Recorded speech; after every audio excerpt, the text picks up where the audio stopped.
Chris Mansbridge, registered acupuncturist here. Okay, so after the 2016 Olympics, something really weird happened.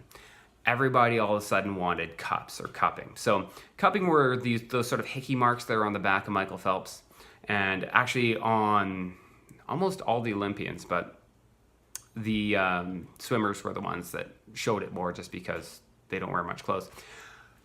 So a lot of people talk about what's cupping and how does it work. So traditional Chinese medicine talks about the suction cup being a way to bring more qi and blood into an area. So qi, let's translate into oxygen, which I think is a easier to understand explanation.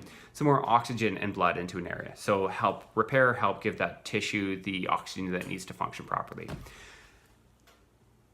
In the West, they like to explain it a little bit different. We have three layers, or we have multiple layers of tissue, but let's break it down to three layers. So the top layer is going to be our skin. The middle layer is going to be our fascia. So fascia is like the wrapping of a sausage. If our bottom layer, which is the muscle, is the meat in the sausage, the fascia is what gives it its shape.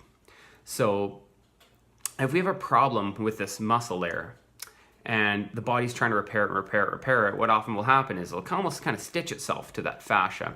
And just like that sausage, if the sausage is in perfect health, but the fascia or the wrapping is stuck to it, then it can only move as far as that sausage wrapping can. So what cupping does is if we can create some suction in that area, we can help pull those two apart. And that was a big thing that the reason why swimmers like Michael Phelps really liked it, because this fascia that was stuck to the muscle was causing these muscle adhesions.